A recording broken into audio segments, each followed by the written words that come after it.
when we think about the discipline of our kids, we think about how we are training them to treat other human beings who, like them, are made in God's image, which includes mom, which includes dad. So if they aren't taught this idea of mutual respect, of seeing other human beings made in God's image, then that will affect how we discipline, but also just how we train them to treat us and other human beings.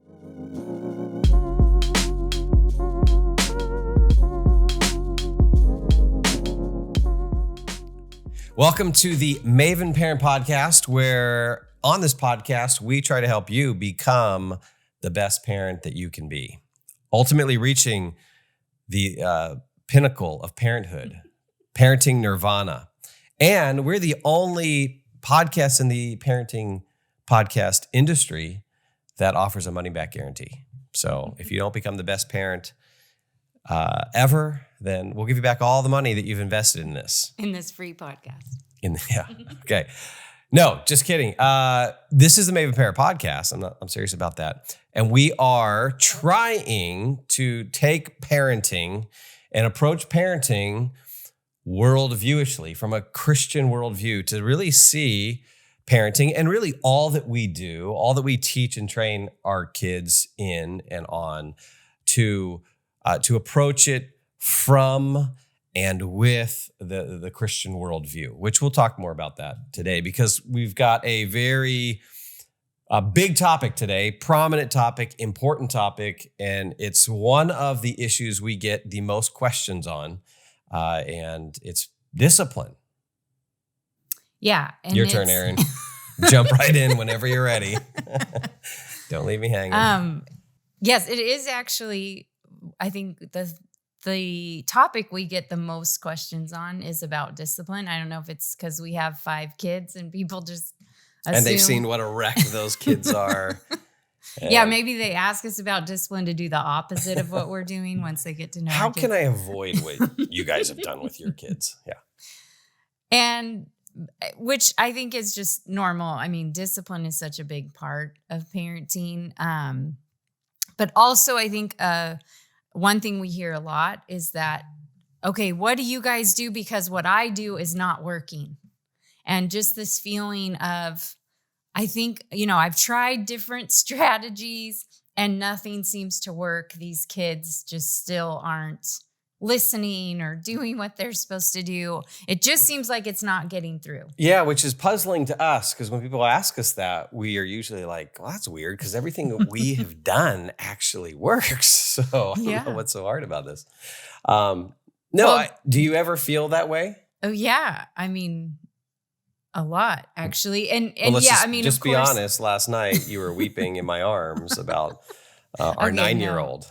No, I was not. I'm just kidding. But yes, of course, we relate to that feeling of is what we're doing working with the kids? And wait, you sometimes question what you're doing? I do. Yeah. I do question it. And good thing I'm here to help guide you.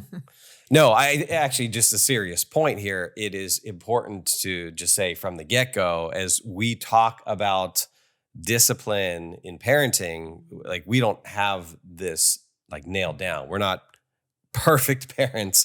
A lot of what we've learned is through failure and struggle. But also at the same time, I don't want to communicate that just everyone's all at the same level, that you can actually get better at your parenting. And in particular, you can get better at your discipline. You can become more effective in discipline. And we'll talk about the reason why we discipline, all that stuff. But so kind of balancing two things. Hey, we're not perfect. You're not perfect. That's okay. There's not this clean line of growth that, you reach parenting nirvana. It's often just ups and downs and struggles, but the trajectory can be a growth. And I think we would say that after 23, well, I was going to say years of marriage, but yeah, our oldest is 26.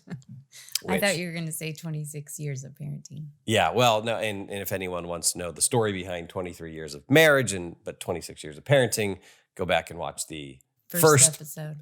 Podcast episode. But the point I was making was what until you interrupted me? You said after 23 years. Oh, yeah. After 23 years of working at this and studying and reading and asking advice and seeking counsel and putting things into practice and failing and also having some success, we feel like we have gotten better as parents, particularly in the area of discipline. Yeah, I think it's because we've grown in our knowledge, and also I think we've discovered some principles about ourselves, about, you discover these principles, and then if those principles are true, if you discover truth and then you base what you do on that truth, then you're going to have, quote unquote success. You're going to see growth. You're going to flourish Yes. as a parent. Yeah. And so just want to start off by saying we're not perfect. We'll never claim to be perfect. And we still struggle. There are still struggles. I mean, a couple of weeks ago, we're laying in bed, fretting, worrying, wondering what we should do with, our teenage daughter on a particular issue. So there are times where, we're at a loss of what to do, and there are struggles, and there are times when you feel like you failed, and that's a normal part of it. And at the same time, you can get better and you can grow in your confidence. So want to encourage parents out there on kind of both those levels. So I think what we want to do is start by talking about the Christian worldview and what that has to offer us as parents in how we look at our role as parents, how we view our children in a proper way, and then let that inform what then we do. Yeah. And these big ideas and principles just sometimes are skipped over. And we want to, like with a lot of issues, we talked about this with the, moral issues, sexuality, whatever. We want to skip right to, can you please tell me what to do in this situation with my kid? We as parents often want the 3 practical steps that I can do right now that will fix my kid, in discipline or something like that. Yeah, that would be nice if that was well, how it worked. That that's you what could we're going just to do say, at the end of this. We're going to give you those 3 steps. No, if it would be nice if it was just that easy, I guess is what I mean. If it's just do this and that will work. But you don't really have to understand some of these deeper things. That would be great if we could just pick up a book and say, oh yeah, you do this and this, and then this is going to be the end product. It's this overly pragmatic, overly practical bent of American Christianity. And so we want to say, practical stuff's important, but before we get to practical stuff, we need to think carefully first. And so here would be maybe the reflection question to think about is, when it comes to discipline and disciplining your children, where do you start? Answer that question right now. Where do you start? In fact, let's just pause for 5 minutes and have 5 minutes of silence for you to really write down and think about but seriously, it would take some time maybe to unpack that a little bit, to think about it, to reflect on it, because I think some of us might say, gosh, I'm not even sure where to start. And that's where the Christian worldview helps us and equips us, because we want to first think carefully, think worldviewishly, think Christianly about parenting. And so we got to think about what it means to be human. And this approach, right, of just thinking worldviewishly about everything will help us to filter out all the stuff, all the advice, all the books, all the articles, the blogs, the podcasts on parenting that are out there. Yeah. And we've heard some bad things, but I think a lot of us as parents will hear some things and we're like, I'm not sure that's right. There might be something wrong with it, but we're not quite exactly able, or we're not sure where, or we're not able to put our finger on exactly where it's gone wrong, that bit of advice. And so maybe what we can do is start with a couple pieces of bad advice and just try to think through these things a little more worldviewishly as a starting point before we get into the practical steps of discipline.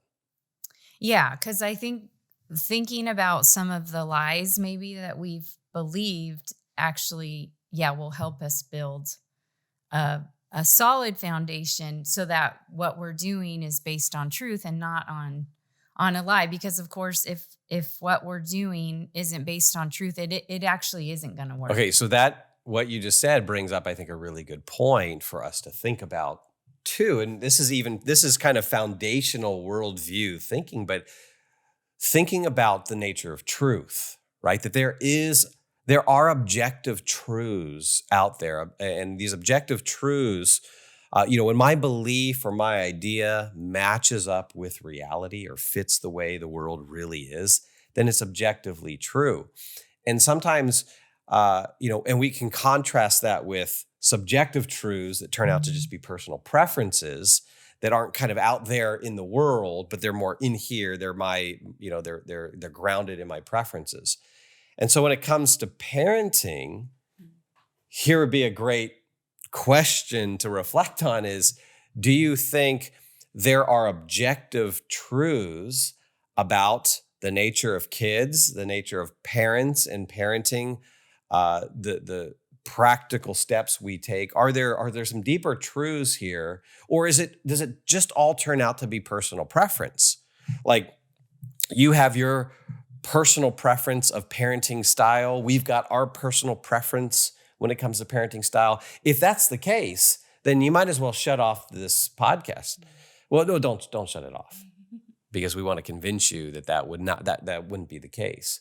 But it even goes back to this very fundamental level of, are there objective truths about the nature of the family, the nature of parenting, the nature of kids, the nature of human beings? And that's where maybe we need to, we can build this foundation on which to kind of build further upon. Okay, so I think that's a good lead into talking about some of the lies. And there is, in the culture, of course, all kinds of ideas on parenting. Like, I recently was in Barnes & Noble and took a picture of all the bookshelves. Wait, is Barnes & Noble is that a bookstore? Yeah. You actually go into, I just wanted to pause here. Do you actually go into a real bookstore? Yes, with your children. Haven't you heard of Amazon? So, what a waste of time. We went to Barnes & Noble. I took your children there. And so I was thinking about this topic and how there is so much advice that comes at us. And so I just, out of curiosity, went to the parenting section, and there's shelves and shelves and shelves of book. So I took this picture just to kind of take in how much parenting advice. And I was just thinking about, okay, so we've been parents for 26 years. And I was thinking, if I was a new mom and had a baby, how do I go to Barnes & Noble, look at all these books, and possibly navigate which one is telling the truth? Because, of course, there's all kinds of views just in all these books. And so how do we pick up books or advice and discern things? So this is, I think, why going through some of the lies is good, because it'll help us to be aware of things that's offered to us. So one of the lies and I do try to keep a pulse on the latest parenting stuff that's coming out. And what I have noticed for sure is that there has been a shift away from discipline of our kids, from making them do things they don't want to do, telling them no, these kinds of things, discipline, and a move towards what I would call just mutual understanding, and just wanting to relate to our kids and sympathize with our kids, which is good, but not force them to do anything they don't want to do, not tell them they've actually done something wrong. And it's just this shift, which sometimes I think, like what you were saying, we read these things and we're like, what? Part of that is true and part of it isn't true, but I can't really distinguish what is what. Well, so this lie is saying discipline is out. Mm-hmm. Mutual understanding is in. Mm-hmm. And I think what you were saying there at the beginning is that there's partial truth there. And that's often what happens with these kind of lies, these cultural lies, particularly lies on parenting. They will be packaged with some truth. Like, do we think mutual understanding is important in a parent-child relationship? Absolutely.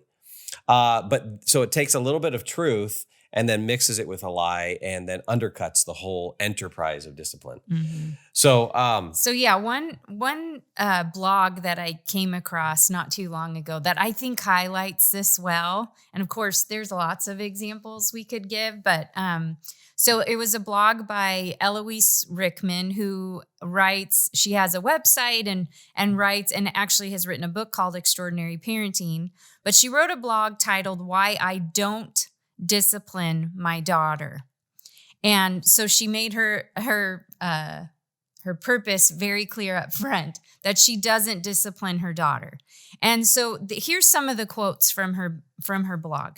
She says, "For a little while now, I've wanted to write about why I hate the word discipline when used in reference to something parents do to their children, and why I am increasingly rejecting the notion that as parents, we need to discipline our children at all. I don't need to moralize, to train her, to punish her, to coerce her, to bribe her. I can step in when needed, connect with her needs, check in with her emotions, and hold space for them, and offer suggestions and support. If your child," she gives some advice, "if your child breaks a glass by throwing it, ask them what they think can be done about it. They may not have a solution every time, but gradually they will learn that you're on their side and want to work together." sounds like parenting utopia right there. I mean, wouldn't you love to have that kind of situation where part of it does sound like utopia, but then for me, when she says when your child breaks a glass by throwing it, that kind of shattered the utopia that she was describing. And I'm thinking of that scene, which of course we know scenes like that with our own kids where something was thrown or some fit was thrown. And to think that you would go to them and say, what do you think we need to do about it? And let them offer a solution. And then that by doing that over time, they would see that we're on their side and want to work together. It does make you wonder. I mean, of a mother of 5 kids, as someone who's taught Sunday school and taught kids in different, you're just like, I don't know kids like that. I don't know who you're spending time with, because kids don't, this is not how we function. And are you revealing that there is chaos in the Kunkel home? Yes. And there's chaos everywhere. And this is why it's a lie, because it doesn't recognize something about human nature that from a Christian worldview we know is true.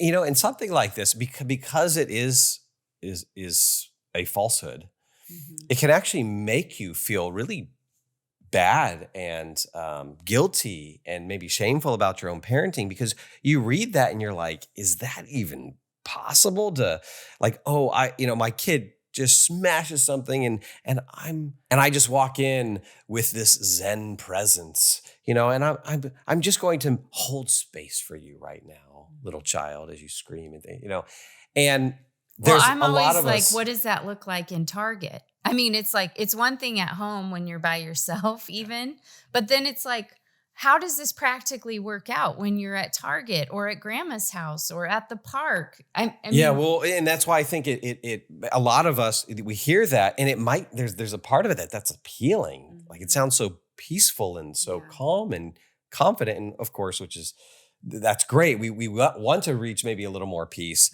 but then if you try this and it's actually not true to the nature of human beings and to parenting and to children, then you're going to fail at it, and then just feel worse.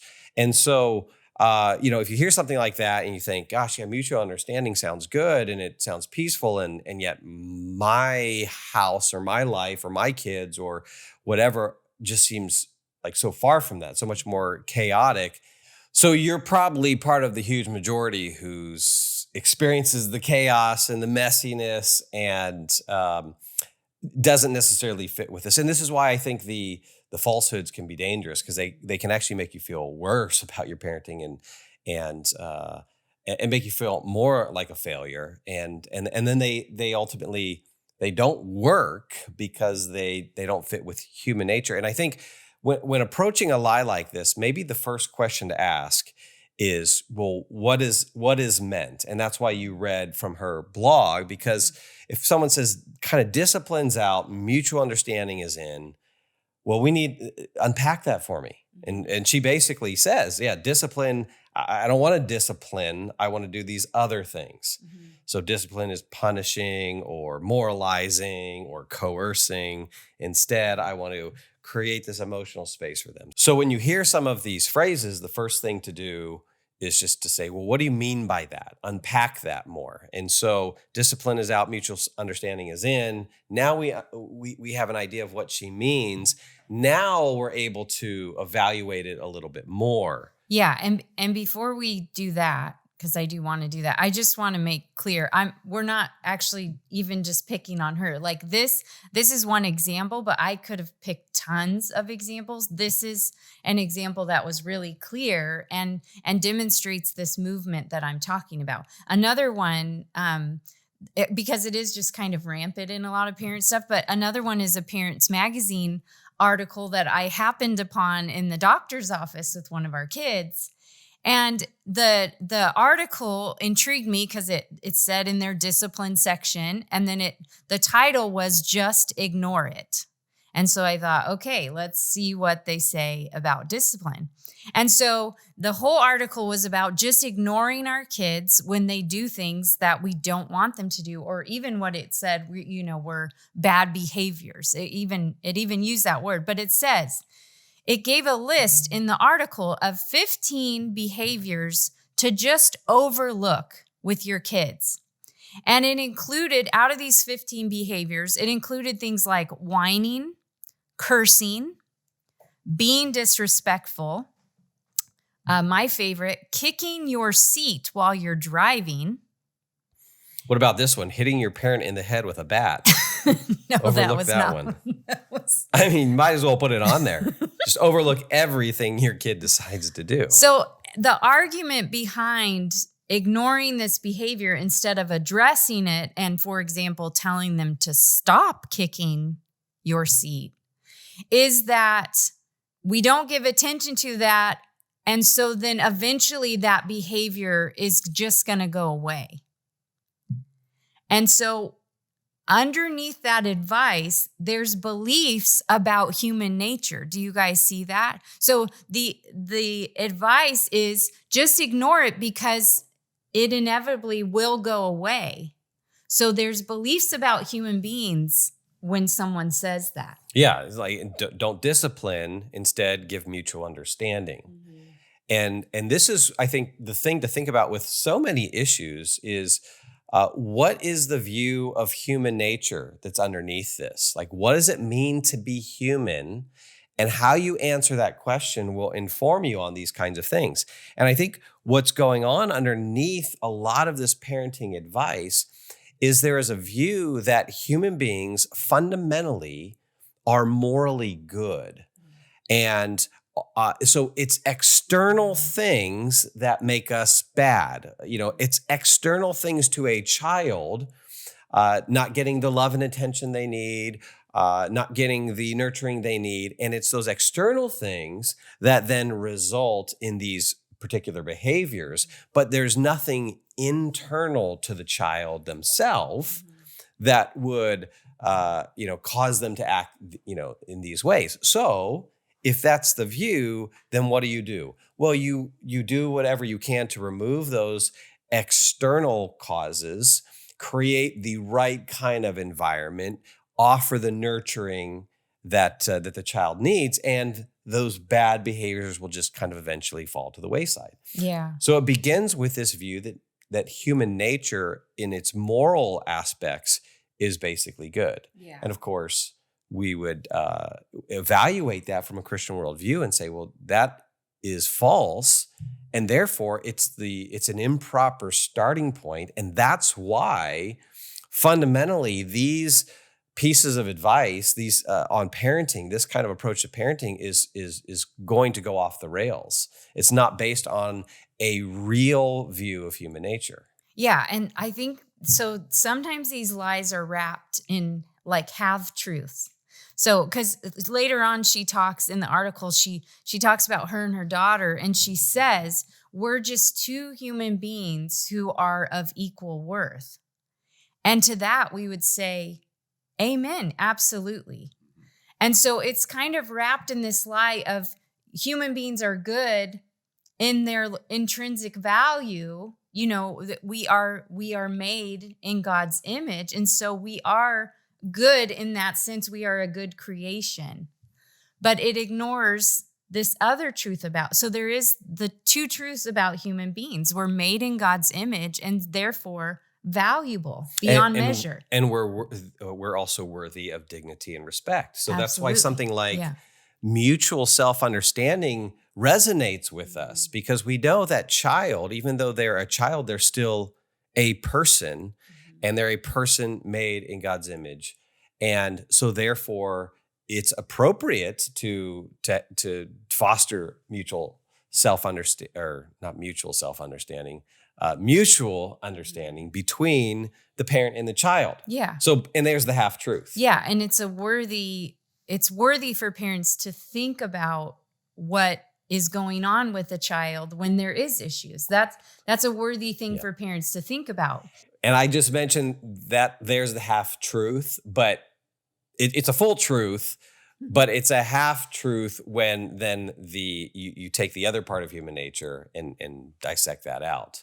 Are you trying to confuse me? No, I wanted to try and make sure people understood exactly what I was saying. Like, it's not a half truth that you're made in God's image and you're you're worthy. And what she's saying, that's what we're saying. Right, There's the right. lie that's wrapped in the half truth. Right. And I just didn't want my phrase to become a half truth wrapped in a lie that then is followed up by another truth. Okay. Whatever. We're Brett, confusing. So I think we're confusing all the parents. We said the two truths. So what are those two truths about human beings? Yeah, back to the fundamental question: what does it mean to be human? And so the Christian worldview, through the lens of Scripture, gives us these two fundamental truths, and this becomes this is the starting point for our discipline and thinking about discipline properly. Number one, we are all made in God's image. Therefore, we have inherent worth, and we are dignified creatures. We are worthy of respect and dignity. And so how we treat one another is so vital.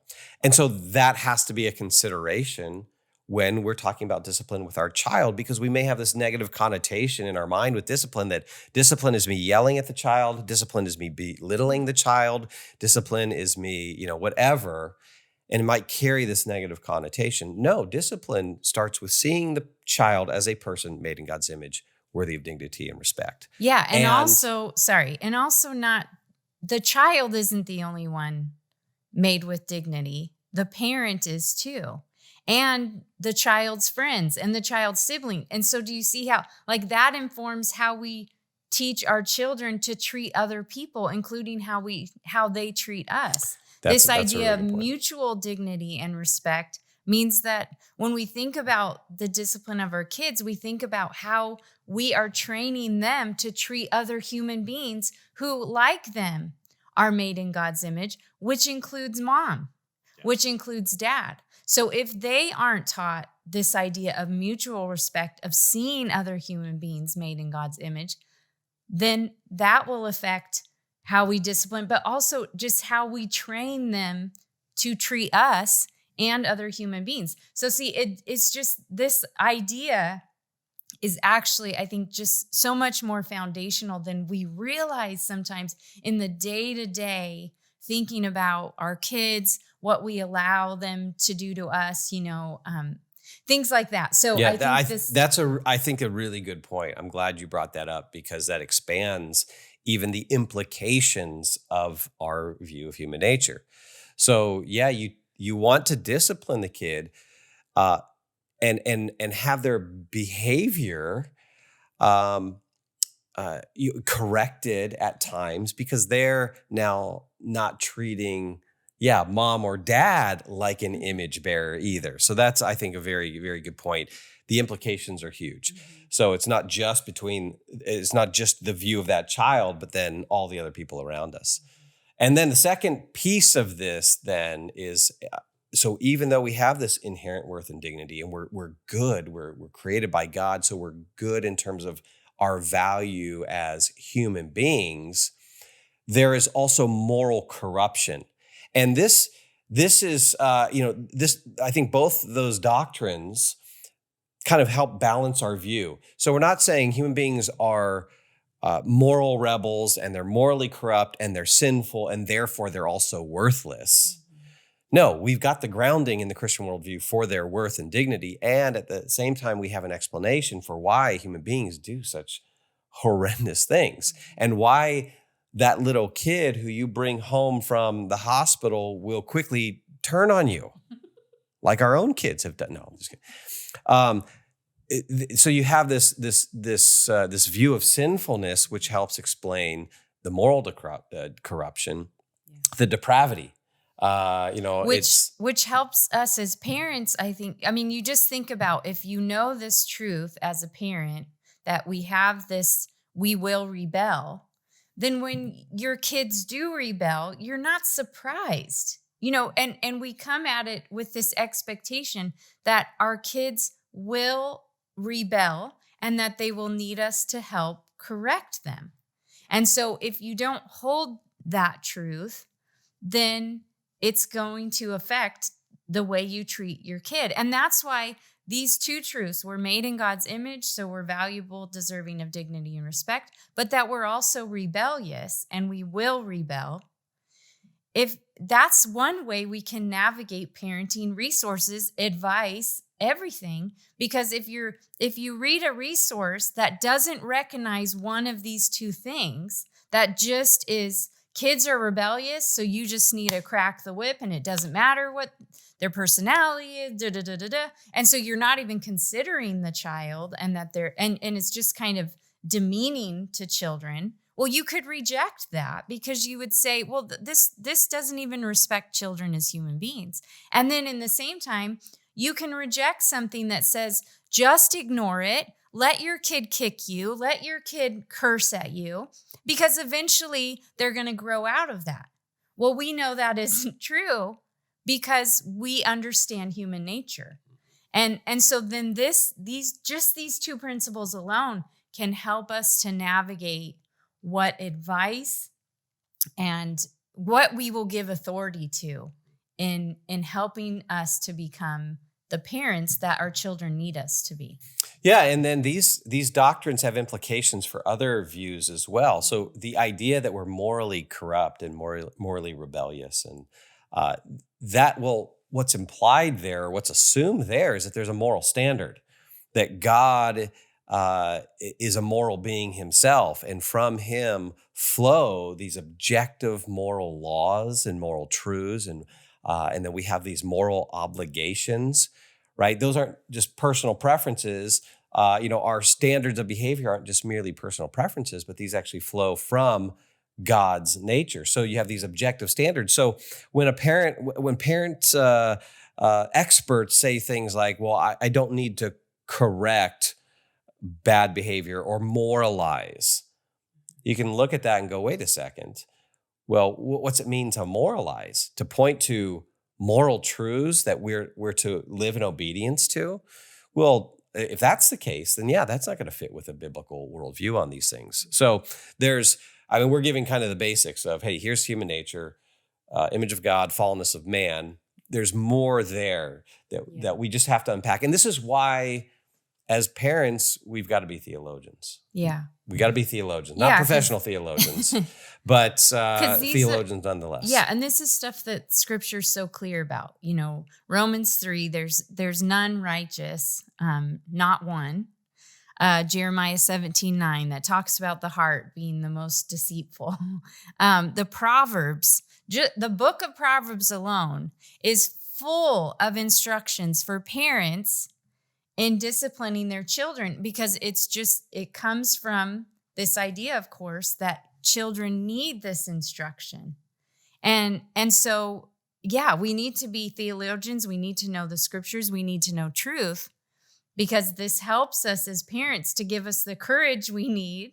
Sometimes we need courage to do it because it's hard. But if we're firm in these foundational things, it helps to instruct, and it helps us to push away the lies. Okay, let's summarize what we've done here, and we'll hit pause because there's a lot more to say. But at this point, we just want to say, when it comes to something like discipline, we want to approach that from and with a Christian worldview. So that requires us thinking carefully about our theology, about scripture. And so maybe just practically, one of the things that you and I can do just over the next week, over the next month, is say, let's do a study as mom, as dad, as a couple, as a single parent, even a grandma or grandpa who is watching and is responsible for the discipline of their grandchildren, right? You get those situations. So, but all of us need to step back and maybe say, hey, let's spend a little bit of time looking at what scripture says about what it means to be human, and looking at the image of God, looking at the fallenness of man, looking at the extent of that, how that affects us, and really doing a deep dive in a theology of human nature. That might be the best first practical step. Now, some people out there might be saying, okay, what do I do with my 2-year-old who just, threw a cup at my head? And we're going to get there. But what we're doing now is absolutely vital, because if we simply go to the practical and we don't understand the theoretical, we don't understand the theology, we don't understand the ideas behind it, it's going to short circuit our discipline. So we're going to pause there and pick it up next time. Maven exists to help the next generation know truth, pursue goodness, and create beauty for the cause of Christ. To find out more, check out maventruth.com.